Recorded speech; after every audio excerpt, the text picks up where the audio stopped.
Yo, yo, yo, what it is, what it is, what it is. We are back. Breakdown Bros in the building. It's your boy Oz. Man, I can't hear you no more. My fault. I was muted, gang. Don't act like y'all don't know, man. It's Marty here, man. What's happening? There he is. What's going on, everybody? We back in the building. Mind the Game is back. The boy Brian is back talking the game. This time it's with Steve Nash. He already said if Steve Nash get a job, it wasn't him. So let's get that out the way now. Nah, But it's him. he said, nah, it's him. Cause some coaching jobs about to open up. New Hey man, Orleans, very true. Very true. Memphis, Mm-hmm. Sacramento. Sac. I'm trying to think. Steve Nash with Ja. Ja getting Steve Nash mine. Ooh. Mm-hmm. Mm-hmm. Mm-hmm. Hey man, Mm. look, if y'all liking the content, make sure y'all drop a like, subscribe, drop a comment, hit the notifications bell so you know when we dropping some more heat. Uh let's get to it, man. Let's get to it. I got my pen and my pad, got my wine. I'm ready to learn, gang. Yeah, that works. How long does it take you to practice? At the hour I go, probably take me 20 I'm minutes. definitely getting my wine next time. We got probably at You caught 11, me so I slipping get this go about like round. no later than 8:30. So it'll take me about 20 minutes. On the way back, I think probably like 35. Yeah. Oh, perfect. Perfect. If you want. Yeah. You. We are rolling. Rolling. We've been rolling. Joe, Ready to go? love it. All right. Yeah, Steve. No Off pressure. we go. All right. No pressure.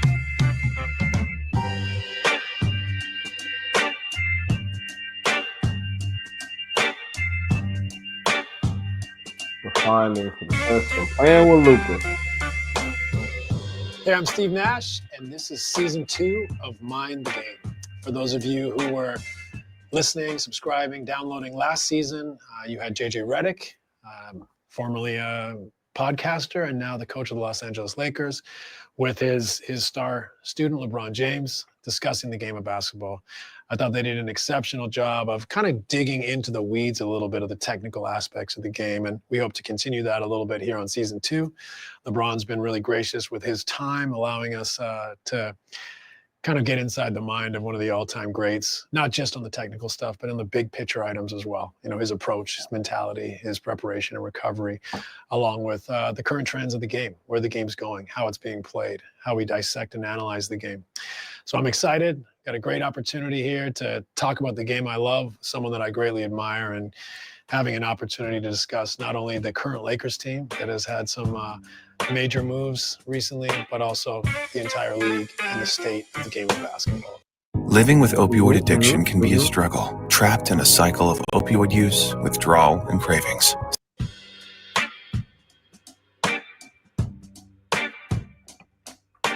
This is amazing. There you Great to go. sit down with you. You know, we've played against each other. We've dapped each other up, Yes, you know, sir. dozens of times, but we never really got a chance to sit down and have a Right. meal or, you know, a drink together. So this is, you know, an honor for me to get to know your way of thinking, your Yeah. approach, and I'm excited for the series. So Yeah, let's, yeah, let's, me let's too. make Me this. too.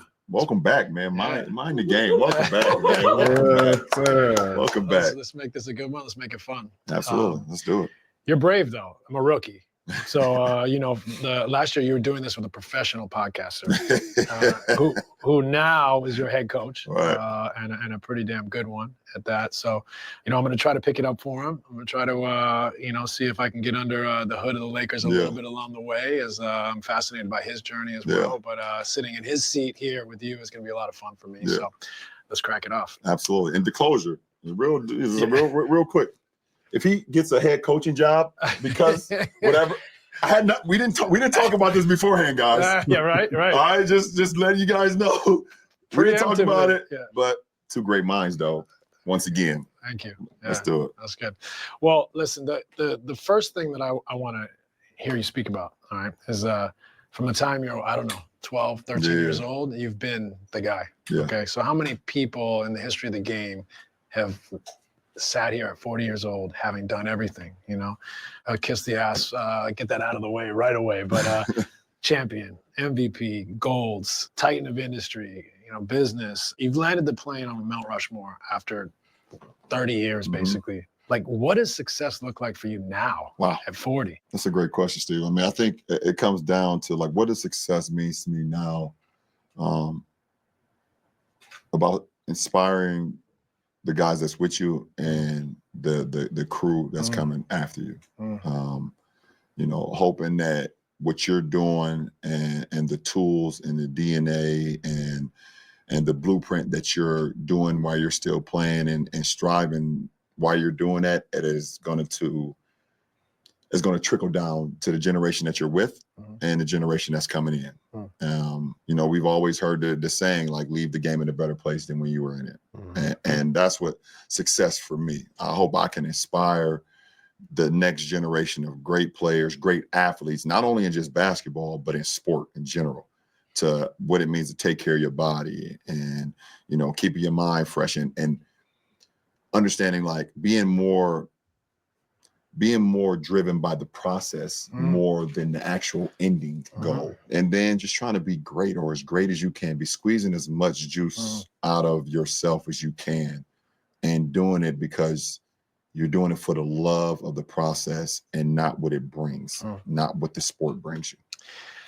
Great answer. And I was going to say in the middle of it, like, the obvious answer is to win a championship. Right, for sure. But, like, the process is everything. I think it's so important for young players, in line with what you're saying, to realize process over outcome. Yeah. So many, whether you're 7-year-olds or 14-year-olds old, 25-year-olds, sometimes we get carried away with the outcome. Right. But it's a process that leads to an outcome. And if you start looking at the outcome, you lose sight of the process. Yeah, absolutely. So you've always been a leader in that respect, like taking care of your body. You've been on the cutting edge, life off the court, building businesses. The way, even during your career, you've changed franchises strategically, always cutting edge, always thinking ahead, always trying to get somewhere that you think is interesting, fascinating, about where you can take the game. Bring that wine in. Thank you. Thank you, guys. Absolutely. Bring It's a that good wine health. in. Cheers. Down the stretch here, Yes, sir. especially. Thank you. Cheers. Yes, sir. That's lovely. Like they was stepping on those grapes right outside, right out back. For sure. Where was I? The process. Yeah. There's another former 40-year-old Laker in the room. It didn't go as well, but I would say I fought with everything I could to keep playing. Yeah. Like, I wanted to keep going. Like, I would have loved to play 2, 3, 4 more years. Because, you get to that stage where you're at right now, you can see over the fence. Yeah, for sure. And that's vast. More than any time before. Absolutely. Right? Like, you've been in the league now longer than you've not been in the league in your life. Right. 22 compared to 18. 18, right? Yeah. And then you got your whole rest of your life without, playing the game, whenever that is. Yep. Right? And I have a hunch it's not now because of what I've been noticing lately.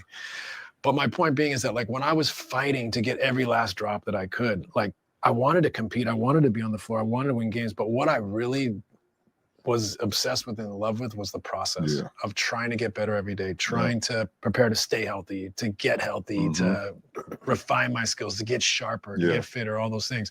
So I can relate to that. But I think it's a wonderful message for young players. So many nowadays, like social media, whatever it is, the lens gets so broad. We forget about, like, my process is all I have. Yeah. Right. I mean, you just said it. I mean, because of social media and because of people wanting instant gratification, instant oatmeal, I always call it. Like, okay, let's throw it in the microwave and a minute and a half is warm. I think if you really want to be great at something, it definitely doesn't happen overnight. It's not going to happen in a year or two. And even if you're having a great season or you're having a career year, there's still so much more room to continue to improve. It's still much more room for you to continue with the process of becoming great where it's sustainable. We've both been in many all-star games, multiple all-star games, and we've both seen guys that were there one year and then guys that were not there the next year, and, you ask yourself, when I walk into those locker rooms still, I ask myself, what was it? Right. What was the defining factor why that particular player wasn't there the following couple of years after he had that breakout season the year before, and that's disregarding if an injury happened, Right. Sure. So being able to just like make the lens so much smaller and not looking at like the finished product, because yes, we all want to, in our respective sport, we want to host the Larry O'Brien Trophy. Like you've seen it, you've seen other guys do it, you've seen it over the course of time. You feel like it cements your legacy or whoever that you want to become.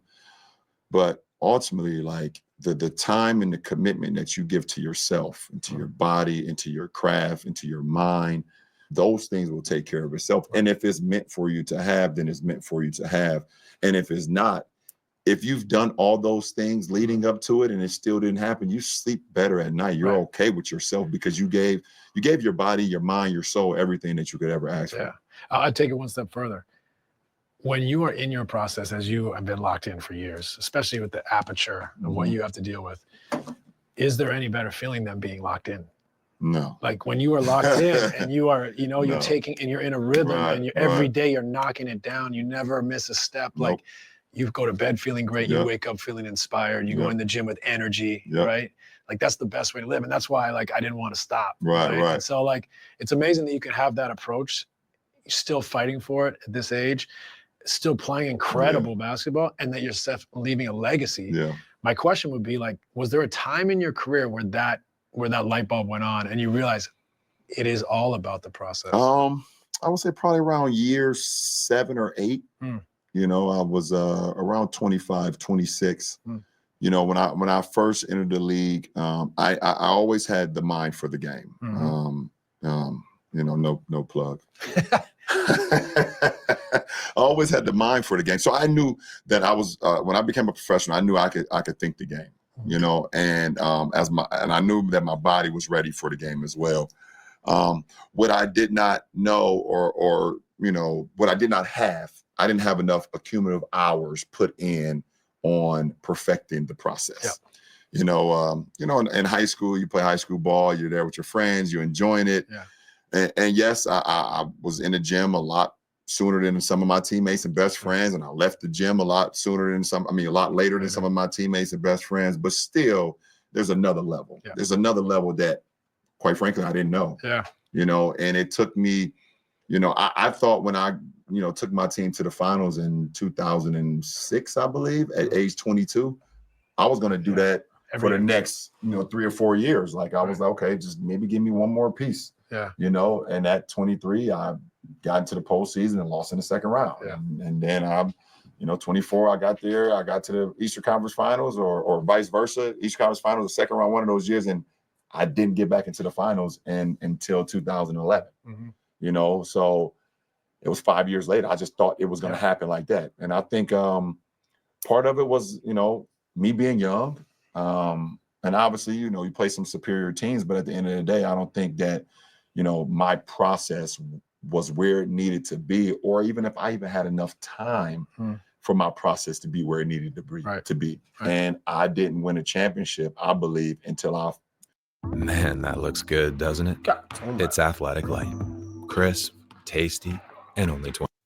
Finally was understanding and had the ability, as far as my capacity, to understand the process, to unlock the process, and then go after it. And just stay that course. I think another word describing that, unlocking and staying there, is efficiency. Like, and sometimes like you outwork, you're in there early, you stay late, you can do it, you're learning because you have the mind for the game. But like it takes maturity to like figure out what efficiency really means, right? What it really means. Like other stuff happens in your life, you become bigger, social media comes into the world, you start a family.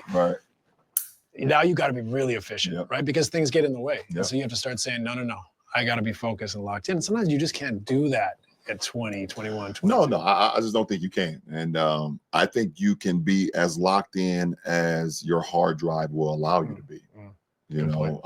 I've always said this saying, like the best teacher in life is experience, and you have the ability to go through a career and a profession where you have, instances and moments that will either shape you to understand what's coming next or not. Right. And it's up to you, Right. like how much more do you want to be put in that position because you know how to handle it the next time. So, you know, I think, you know, even when you do become a champion, if you're able to become a champion at 20 or 21 or 22, you're still not tapped in. I mean, when Kobe came in, you know, he had a couple years and then Shaq came to the team and I think he won his first one at like 21 or 22. Yep. But he wasn't the Kobe that we all saw in 2008, 2009, 2010 when he was really able to define his game and hone in on his skill, his efficiency, his mind. You know, we saw the complete Kobe Bryant, you know, then. So I think it just takes time. Yeah, for sure. Yeah, it's an interesting one because like it seems so obvious at this end of our careers and lives, right? But you look back and you're like, yeah, you know what? I probably wasn't as efficient back then. So like there is a, like, even if you tell this story to, like, talking to Bronny, right?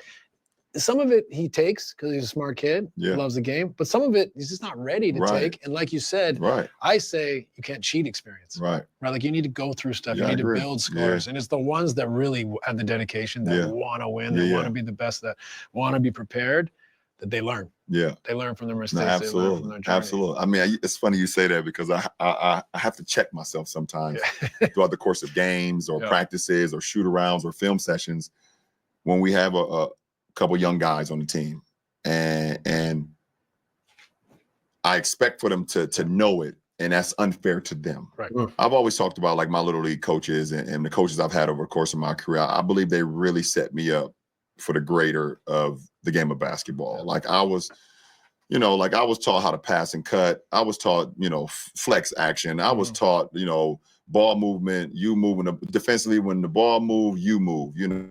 I was taught, you know, pointing your fingers out and having your fingers pointed out. You can see, you know, you're a man and the ball, then you're in the right position. I was taught that, you know, if you're not getting more satisfaction out of seeing the success of your teammates, then what are you doing it for? Like I was taught all those things. And then also being able to lock in, like, okay, if a coach writes down a play on the board, on the whiteboard, you know, to not mess it up on when you get out on the court. You know, like we would study those things. And this was like 8, 9, 10, 11 years, you know, when I was 11, 12. All still applicable today. All today. And like one of my pet peeve is a coach writing a play on the board and 20 seconds later, the guys go out there and fuck it up. You know, that's one of my pet peeves. But back to what I was saying, like, you know, I expect excellence out of everyone. I'm right there with you, brother. And I expect for everyone to know exactly what we're doing, how we're supposed to do, and what's going to happen. But also, I have to check myself sometimes and saying, okay, the level of experience may not. It's not there just yet. Appropriate excellence. Appropriate excellence, yes. And which is a hard balance. Right. It's a hard balance when, you know, shit, you're 40. Yeah. And you're like, okay, I'm looking over the mountain. I said, oh shit, there's the end. Right. Yeah. There's the end for me, you know, and I'm still competing at a high level. And I'm like, well, I have a chance to, you know, possibly win another championship, but this is a team game, you know, when it comes to, you know, soccer and football and basketball, these are complete team, no matter how great you are as an individual, you know, 100%. And you have to rely on either, you know, 4 other guys, the guys coming off the bench, you know, football, you have to rely on the other 10 guys, and then the offense, defense, offensive coordinator. Soccer, the same shit. You have to rely on everybody. So, you know, it's a tug of war for me mentally. I get it. You know, when it comes to it. And the system's not set up for kids to learn the same way. You know, whether it's AAU, whether it's, you know, the way I'll put myself in this category. My generation of parenting, we protect our kids too much. Yeah. You know, like you got to let them fail a little bit. You know, now, you know, the kids mean everything to the AU program, not the AU program. And if they don't like it there, then they go somewhere else. If they don't like it there, they go somewhere else. Like it's NIL, right? The transfer portal for AAU is crazy. If it wasn't for my high school coach, my college coach being hard as hell on me. Yeah. You know, that made me tough. That made me be able to suffer, to fail, to get back up, to keep going, to keep believing, because they'd rode me. Right. They wrote me. And so that's a hard thing for our kids. Like to, you know, there's very few environments nowadays that have that where we let them struggle. Right. I think it's so appropriate challenges. So I was like, so humbled and appreciative. Like when Bronny wanted to stay at his high school for 4 straight years. Yeah. you know, even, you know, he could have went other places and maybe even got better opportunities or be able to do whatever he wanted to do with the game or whatever. And he stayed at the same high school for 4 years. And our youngest son did as well. He because of parenting, because of some things that was happening at the school that we didn't like, we kind of made him transfer in the summertime. He wanted to stay. And then ultimately he came to us and said he was not happy with the places that we sent him to, and he ended up going back. And now this is his senior year, and basically he spent all 4 years at the same high school too. And that means something. Like, you're not like running away from adversity. You're you know, even though things might not be going your way, you able to say, fuck it, man. Like, okay, I'm here. I've laid the groundwork, and okay, it's not going well for me here, but this is not even the real world. What if it doesn't work out for me in the real world? I can't just like pack up and just leave. You know, I have to be able to stick through it and work through it. So, but those are values that start at home. Right? Like absolutely. they value community, they value character, resilience. Like they didn't want to leave their teammates. Like that stuff matters, and I think that that's important. You know, as a value for parents, but also like as a community. Yeah, for sure. Check it out. At Planet Fitness, you can get free fitness training. We're mixing it up. We're not slowing down. I'm checking.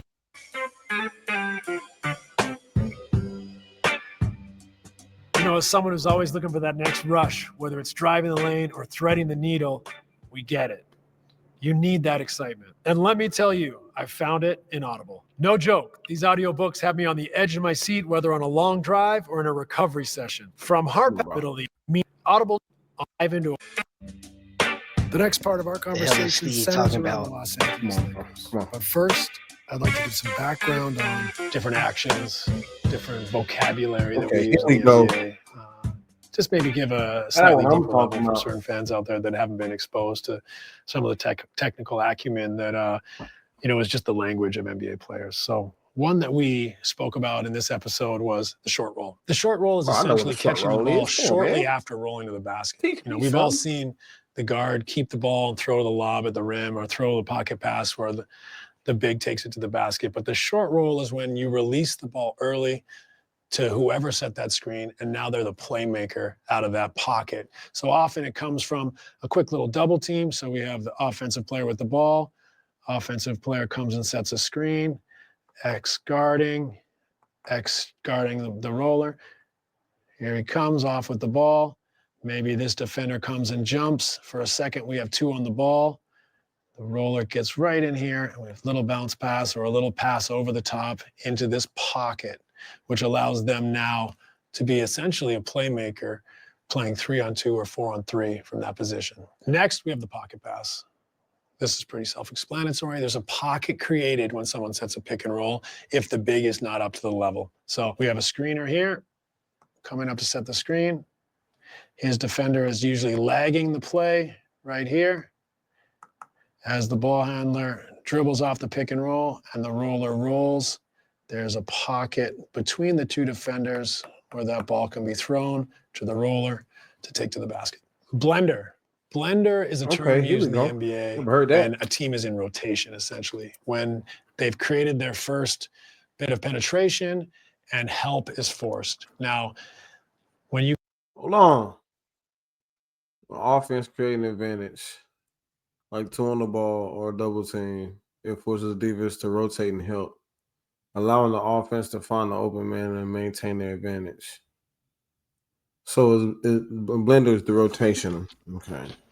Motion. Penetration. Defensive and call. Help is forced. Now, when you create a situation where someone comes to help and the ball is passed around the gym and someone else now puts it on the floor to touch the paint or plays 2-on-1 with the weak side, essentially that broken floor where a team is trying to recover and they're in rotations is called blender. So a lot of NBA teams like to knock down the first domino, whether it's pick and roll, isolation, transition, force a team into rotations. Now they can start moving the ball around the gym, creating closeouts or 2-on-1s, paint simple motion, open up 3-point shooters, get it. or opportunities at the rim. I like that. I like that call. I might add that. Havoc. We call that blender. In this episode, LeBron references angle pop. It's a standard action in the NBA. I know what that is. So we have an offensive player with the ball. We have an offensive player here and in the corner. The other corner's filled. Here comes a pick and roll. Ball handler comes off the pick and roll. We pop. Ball goes to the popper. If it's 2 on this side, there's a hard dive, and then a DHO, dribble handoff with the corner guy, attack, roll, or of course, if there's a switch, you can attack the switch or post up the mismatch. We did mention in this episode about being in the gaps, protecting the paint defensively. We've got a ball, let's just say it's head on the rim, out top. We have a defender here. This is a great isolation player with speed, skill that we see on every team in the NBA. You know, we have the floor spread. So perhaps we have a shooter's foul line extended and the corners filled. And this is a difficult ball handler to contain. You have a choice to either stay home, which would mean your defender's out here next to the shooter, trying not to give up threes, or we can be in the gaps, loading to the ball, trying to take away penetration. A lot of teams have tough decisions to make in our league with guys with such athleticism and skill, but a lot of teams place a heavy emphasis on being in the gaps, not allowing penetration, even though we're a threes-heavy league. You know, the number one thing you want to take away is your rim. Uber Eats is delivering more deals, so you can get more food to watch more basketball. Right now, get a...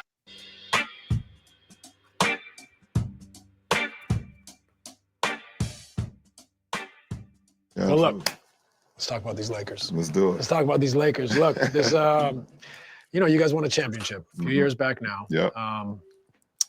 You know, I don't know if it's fair to say, but felt like the project, if I can call it that, was getting a little stale.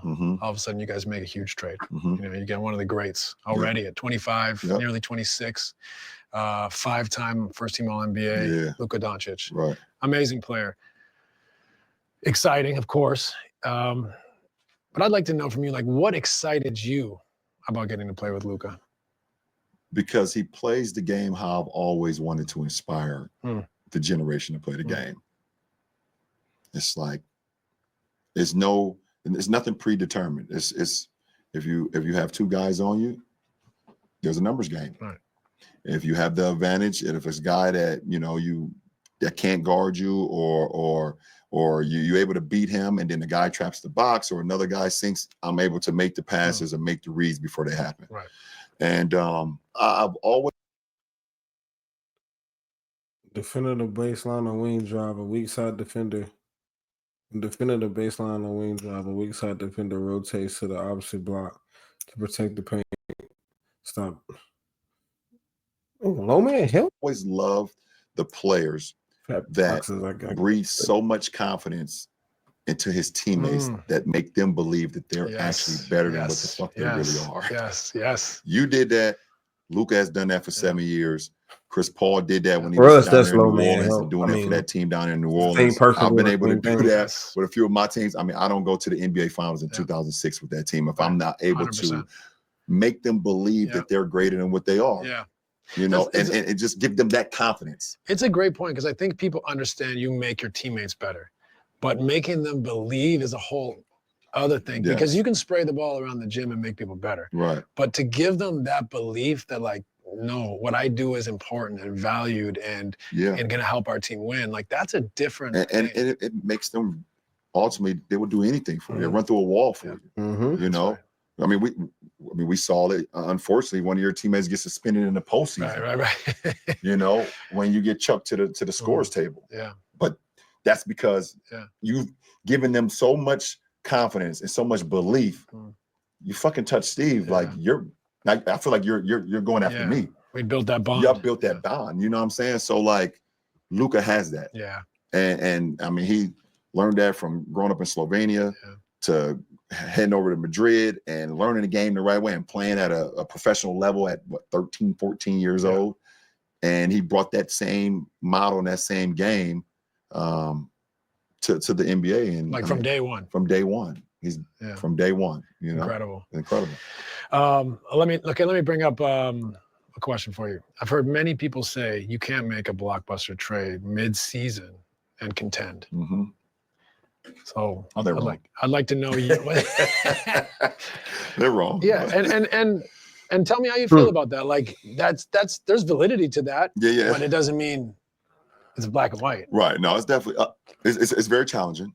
You know, especially mid-season because I mean, you know, you really start the season in September and you start to implement You know, what you want to do offensively, what you want to do defensively. And yes, throughout the course of the season, there's times where, okay, maybe we shouldn't do this. Okay, let's lean to this. But the premise and the staple of what you want to do offensively and defensively is put in place. Right. You know, so when you talk about blockbuster, not just a regular, you know, get a piece here or there, but if you add a blockbuster trade where you bring in, you know, a Luka Doncic or a blockbuster trade, or if Anthony Davis goes, you know, to Dallas, whatever, you have to kind of rearrange, you know, how we're playing, you know. So now Dallas goes from being heavy pick and roll, you know, to, you know, 4 out, you know, make one big, come set it for Luka. You get a roller, you get spreads. You know, when Luka sits down, okay, Kyrie gets the ball and now he does his thing.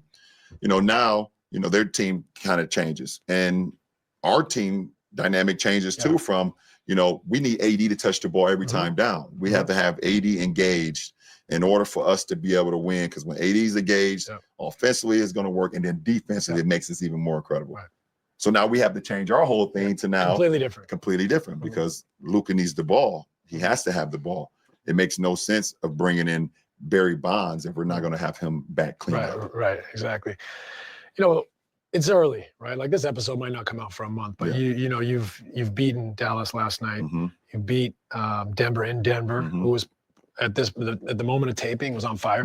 Playing very well, kind of found their stride. Nikola Jokic obviously makes it very difficult for everybody. Oh my goodness, doesn't but like what I've seen in this 4 or 5 games with Luka has been exciting. It's been exciting. And so this is one of those real opportunities where I say, okay, they could buck this trend of being difficult. But before I get to my thought, the other thing that's hard as someone who's coached, you don't get a lot of time with the team to implement. Like the season is, you know, travel, plane, hotel, game, day off. You know, performance teams now want you off all the time. Right. So as a coach, trying to implement is difficult. There's like even, no practice time. No practice time. You walk through, you watch film. Like even watching some of the quick hitters you guys are running. Like I'm sure JJ wants a little more pace into some of those, right? Like, but you don't have time. Like, how do you get time to be like, let's run through this fast? No. I mean, JJ for sure. He's like, you know, when we're in shoot around, you know, he's kind of harping on it like. Soresto knows that some situations just suck. Fleas and ticks suck too. Soresto can help with this one. He'll draw something, he say, and then when we break, he say, these are some of the things I would like to do on the fly. Where I don't have to call a timeout and it'd be an ATO. You know, I would much rather us learn it. Let's try to figure it out how we can learn it, you know, to where if we're going down the court and I yell it out, you guys know exactly what we're doing. You know, so like, I mean, you just said it, you know, it's, when you make that blockbuster trade, you know, in mid-season, it is hard because you said, you know, the games are every other day. You know, 3 and 4 nights, 4 and 6 nights, back-to-backs. You know, the month of March, we have 4 back-to-backs in the month of March. You know, I think something like I seen like 6 games or 6 games in like 7 days, 7.5 days. So that makes it even more important. The shoot-arounds, the film sessions, you know, when you're on the plane and you're flying, you know, having to, you know, they give us the iPads and you're watching it and showing your teammate, okay, I messed up here, or what could I have done here? Stealing some time. Because some of the things that you, I don't want to say take for granted, practice time. You're not going to have, you know. So, I mean, you said it. That's the fine line right there. And I think, like, you know, like we think about putting in place sets, but it's principles too. Like getting familiar with the principle. It's side out of bounds, underneath out of bounds. End of game, get in. End of game, just plays. Get the ball. Oh my goodness. Like people take defense, for granted. Like defensive principles, but then like, what's our off-speed pitch? What's our curveball? Like, you know, okay, what's our blitz package look like? Like, you know, how are we gonna get it out of his hands? Whatever it is, like that takes time. That takes feel. So that's a big challenge for you all. But what I would say is that watching you play early, it's been fascinating. And I'd like to start by talking about 2 of the greatest point forwards of all time. Right, 2 guys that can dominate a game with the ball in their hands, scoring, passing, rebounding, whatever they want. 2 computer processors, right? But you can't both have the ball. Right. So what I've been impressed with is, and Luka too, and I think you started down this path with Austin in that you started empowering him. You started like picking more spots, saying like, I don't need to control everything. As we feel in the heart of our career, you feel like we can lose. I can't give the game away. When it comes down the stretch, I'm going to make every decision. right? So empowering your teammates is important, especially when you're 22. Absolutely. Right? So what I've been impressed with everybody, but in particularly you, is your ability to be a spacer, a cutter, a screener, a short roller, a quick decision maker. Like that to me is where your team offensively can reach an incredible height and not looking back and why did we even think like two primary ball handlers? Can you expound on like how you are approaching this process? I'm very smart when it comes to the game of basketball. That's never in question. No. The habits, right? It's not the intelligence. I know you see and do everything. The habit of saying like, I'll be a cutter. Yeah. I'll be a screener. I'll be a space. Let me just will be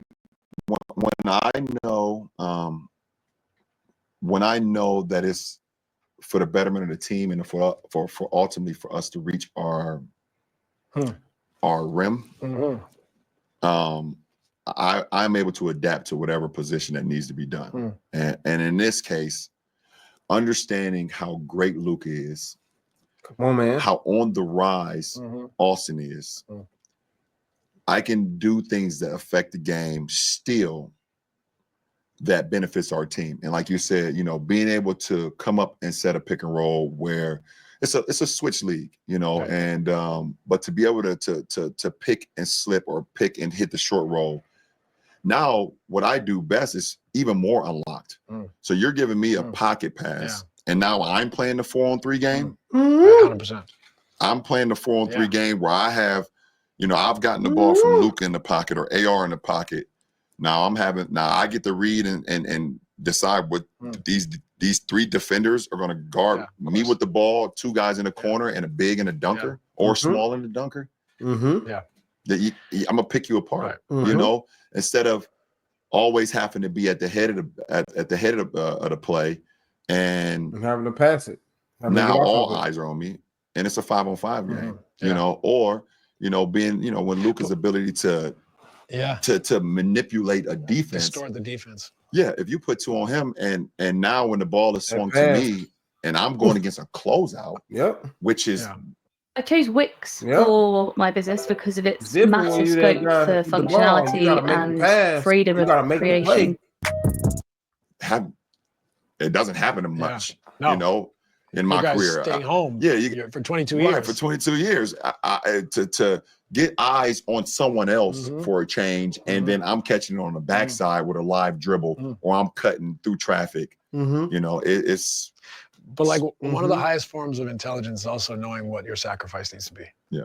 Right. And it's an insult to you, but like there has been examples in our league where great players playing with other great players like to your turn, my turn. Yeah. Right. Immediately you were bought into, I'm not just standing over here in the parking lot waiting for Luka to do his thing. I'm going to eat off of him and I'm going to create for him. Yeah. And seeing you do that right away is such a great example of how to play the game. Yeah. How to play the game the right way, in a way that you haven't done for the majority of 22 years. Yeah, and I think I'll just always go back to the teaching. I when I first started playing basketball, there were no pick and rolls. When I first started playing basketball, it was just motion offense. Yeah, flex. And it was just flex and motion, and cut and screen away and cut and pass, and there was none of that. In high school. My two coaches, Coach Keith Danbrough, who just retired from Duquesne last year, and Coach Drew Joyce, who's I think he's got about a year or two left, at St. Mary. We didn't run much pick and roll either. It was all about like how can we get the ball moving from one side to another, move the defense, break down the defense with dribble drives, try to get middle, guys suck in, you spray. You ain't got a shot, quick decisions, moving. So it was always a numbers game for me growing up. And, when you get into the NBA, obviously, things change and it's all about, how can we, target here or whatever the case may be, or, just get get the numbers game, but it's the same. It was the same mind frame for me, from when I was a kid. So me being able to take a step back, but also still be laser sharp and focus on what's the job at hand. It was not it's a sacrifice, but it's not something that I'm not willing to do for the betterment of the team. Yeah, it's been exciting to see, man. And it's also beautiful to watch, right? you know, it's like a lot of people in the NBA call it blender. Yeah. Like when you make, Steve Kerr says, when you knock the first domino down. Mm-hmm. So whatever that is that gets penetration, Yeah. I'm a big believer in paint touches. Yes, sir. You know, getting that first domino to fall, getting that first paint touch, getting to blender, excites me a little bit. Two things for you. One, like you've always been receiving the screen. Yeah.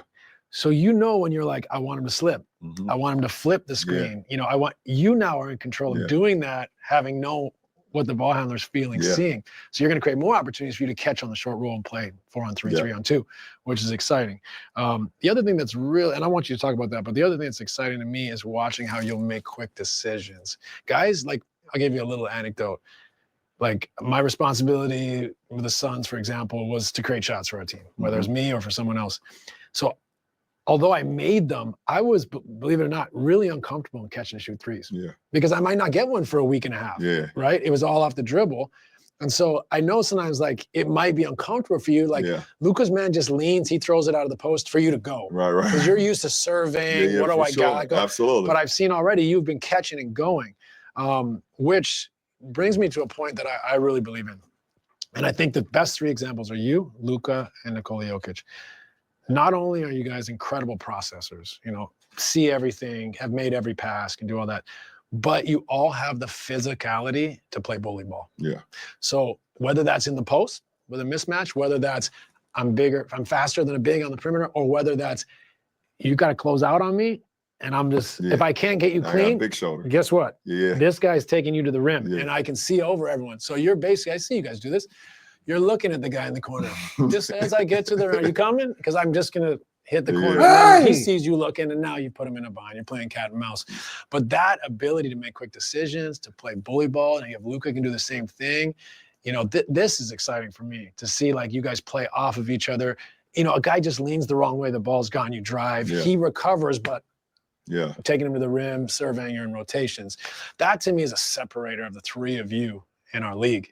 Right? Like a lot of guys can play bully ball. Wonderful a lot of guys, breakdown. or not a lot, but there's some computer processors, but putting the two together, you know, that's like what elevates, I think, the three of you. Two of you are on the same team. Yeah. Like, can you talk about like how you feel about when Luke has the ball? Are you reading, or do you want to get into two-man actions? You're going to have the best two defenders. Right. So sometimes Austin's going to be the screener. Right. Because you're going to have the third defender. Right. And that's what we always be. And that's the scary thing, I think, for the potential. Mm-hmm. You know, we still got so much room to grow, but now you look at it, okay, myself and Luka had the two best defenders, you know, every night. There's not many teams with a third defender. Right. And that third defender has to guard Austin Reeves. Mm-hmm. You know, so we have the ability to interchange, you know, how we want ball handler, screener, or backside action. You know, we could start an angle pop action where the big comes up, set it, he pops. We got a guy coming out of the slot. Yeah. Como cliente de Spectrum Internet puedes probar Spectrum Mobile por todo un año. Cuéntale a todos. At Go Macro, we believe that wholesome, delicious nutrition can have a big impact. Macro bars are conscious.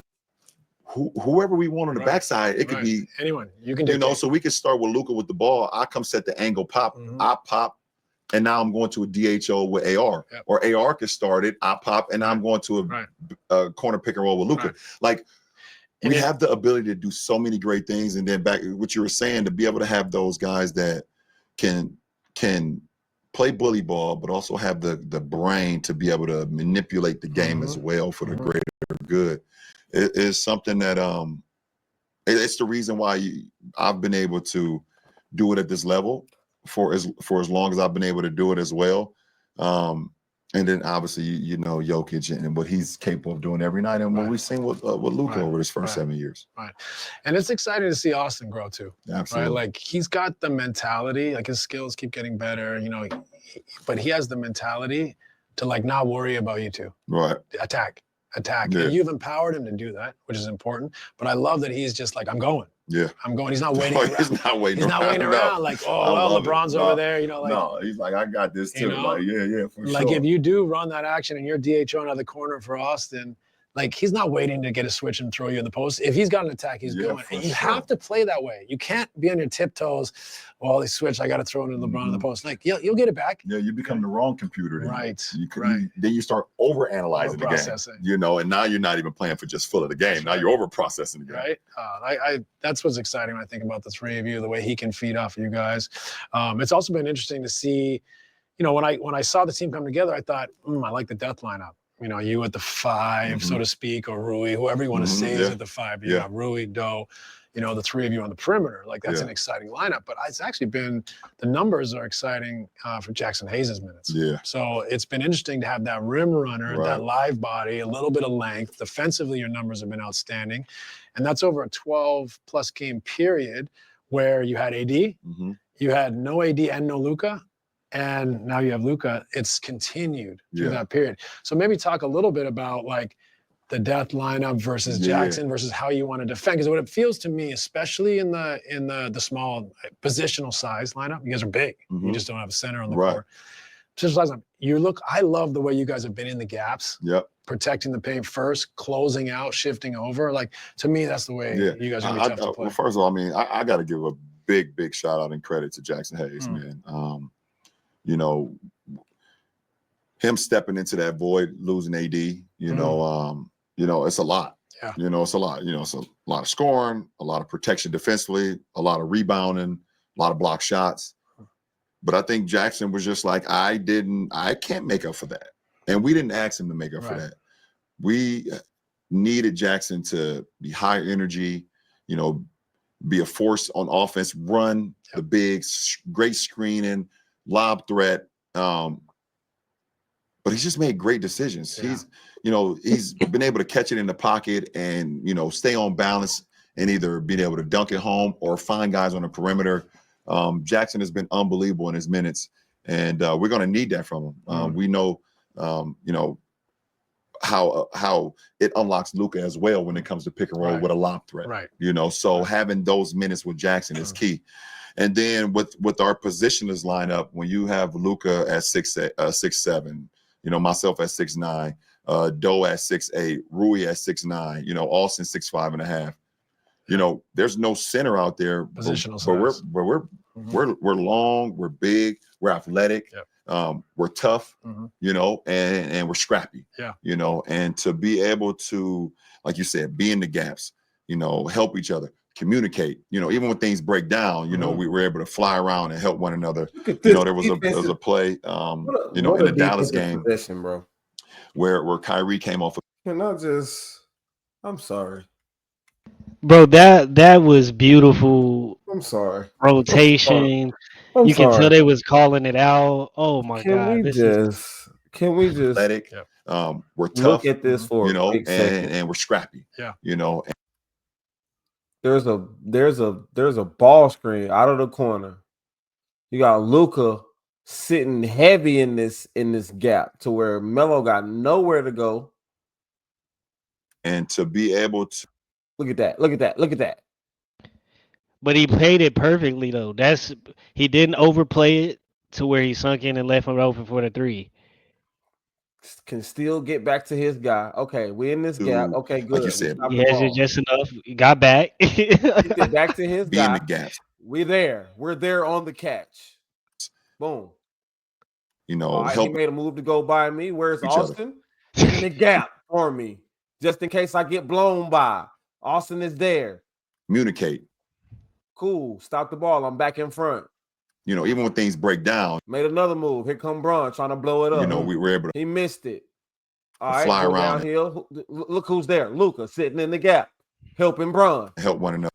Natural switch. They kick it back to Luka's man. There's Bron. You know, there was a play. Good closeout. Air ball. All right, man. We can continue. You know, in the Dallas game.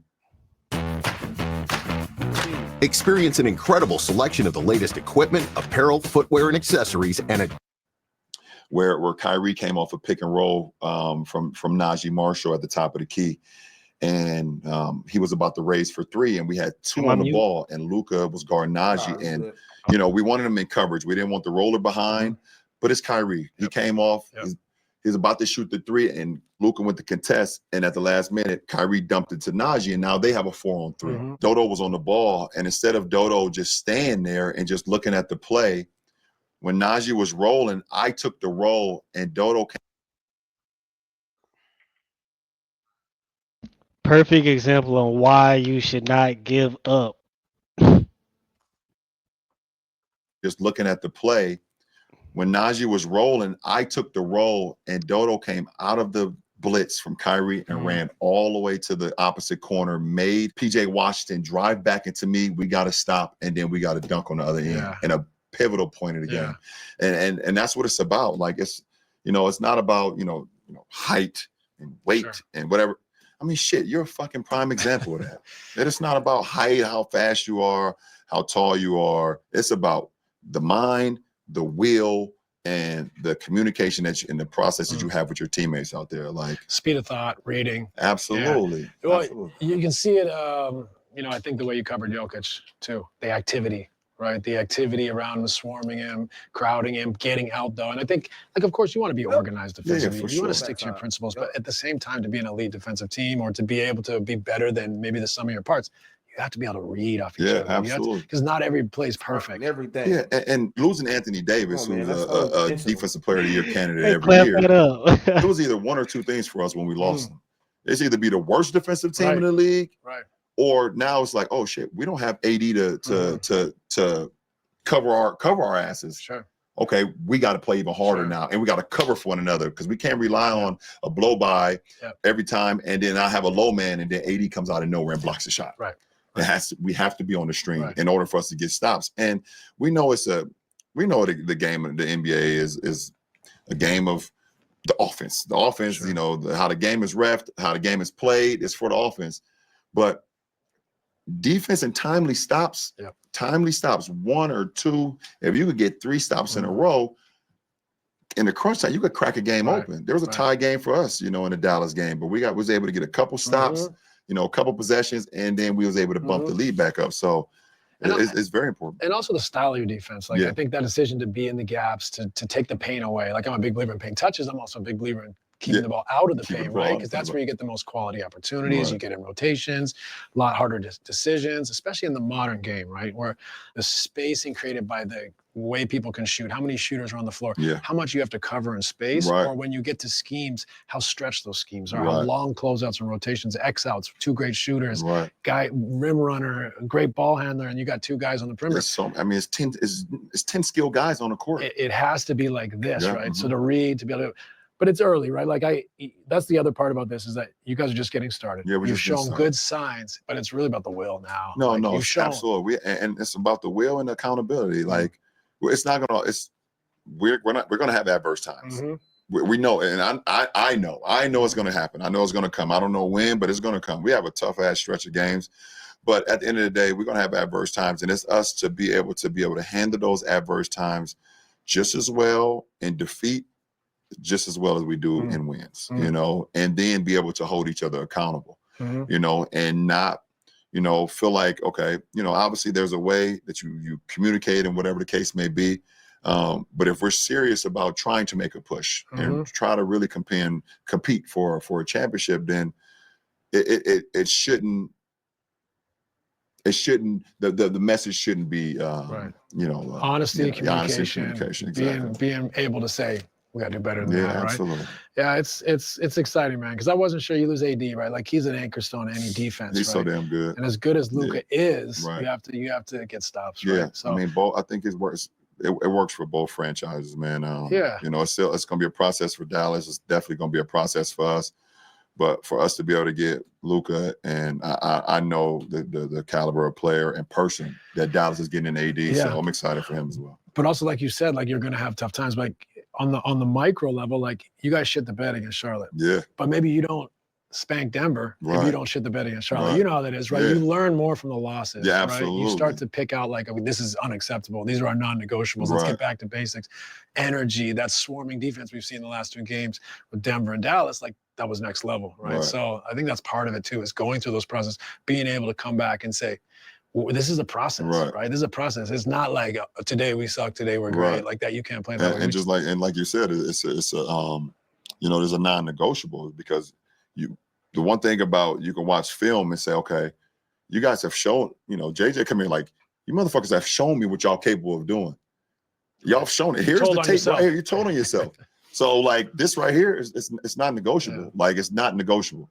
And to have that type of upfront communication and dialogue, it makes it even better because you're like, we're all competitors. Like everybody that's gotten to the professional level have gotten there because they've competed their ass off. And if you're able to be on a team that can have the ability to compete for championships or just compete to be in the process of the, playoffs or go down a stretch, you love that type of communication, that you love that type of accountability. Growth mindset. Yeah, absolutely. Too. I'm excited for you in that respect too, because I feel like you with Luka, you're freed up a little bit to lead, to coach on the floor, to dissect, rather than like, I got to get 36, 12, and 13, so I think it frees you up a little bit to be like, share your experiences, slow everything down for you, be like, hold on, this isn't going to cut it. Like that, you don't always have of course you always play that way, but you had so much on your plate physically that you didn't have the space or the bandwidth mentally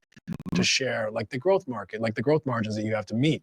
So now I'm excited to see how you can also do that. Me too, absolutely. All I got to do is take care of myself, and then it'll be better for the team. Make sure I continue to get my sleep, take care of my body, do my stretches, all that stuff, all my grounding, all that type of shit, and I'll be fine. But it's great to have a player like Luka, for sure, to be able to. Uber Eats is delivering more deals so you can watch more basketball. Right now, get a buy one, get one double stack biggie bag. To do what he want to do out there, man. He has that, like you said, he has that mind frame, man, that space.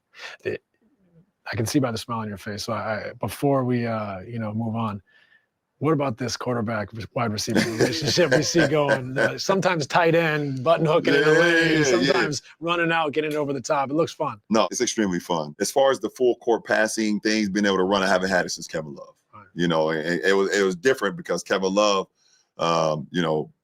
he was damn good at it too. When it comes to the full court outletting and and now, being with a guy like Luka who you can tell, certain guys who when the ball's in the air, they're already looking at the play before they even get the ball. Yep. And being a former receiver in high school, kind of seeing the ball come and not, showing my hand to the cornerback.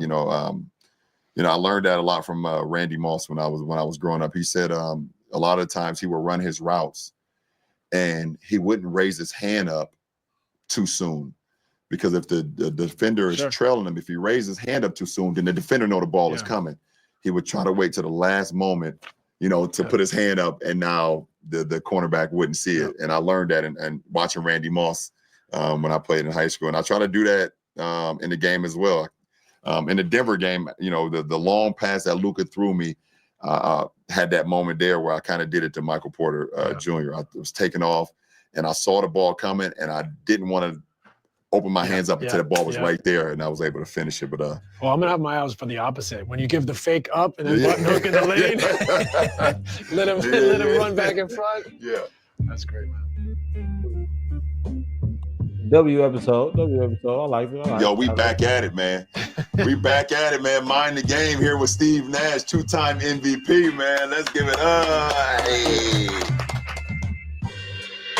Thanks for watching Mind the Game. If you enjoyed the show, please subscribe for more content. Cool. Wasn't bad. Wasn't too bad. I'm intrigued to see how much more they get into. I want them to get into some more.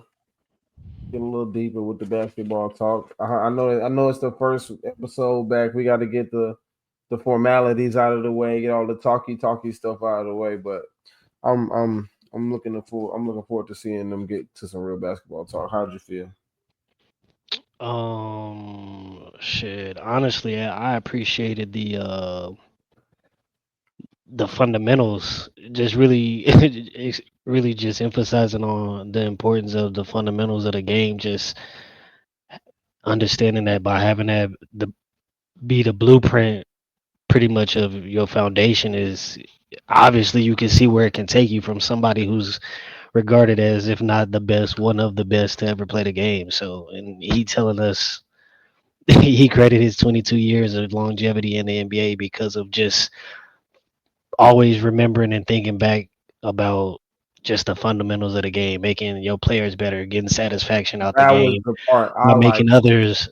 making others better. And it's just like hearing that everybody should hear that. It's not all about going to score 30, like he said, like, and now having the opportunity to be off the ball and manipulate the defense is gonna be crazy because like Steve Nash pointed out, like you used to having all eyes on you.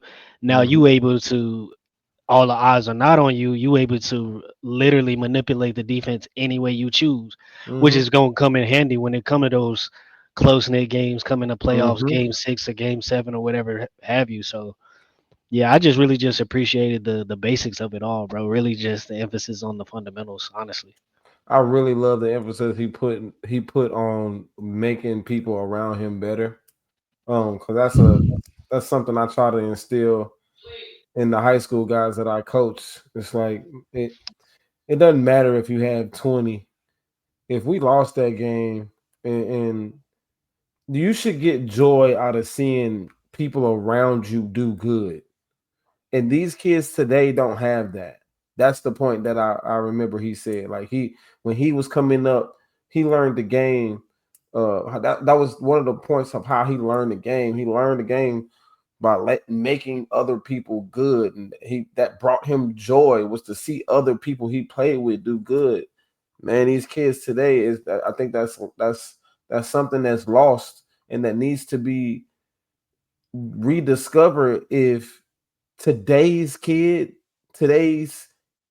high school kid that wants to get out into this college world, that's the point. Like you gotta do that. It ain't about scoring 30. Ain't no coach coming to see you score 30. He got somebody on the team that can score 30 already. He's looking to see how you can make winning plays, how you can make other players around you better. That's just it. So I loved it, man. Look, till the next time, boy. Breakdown Bros. We out of this thing. We'll holla. Yeah.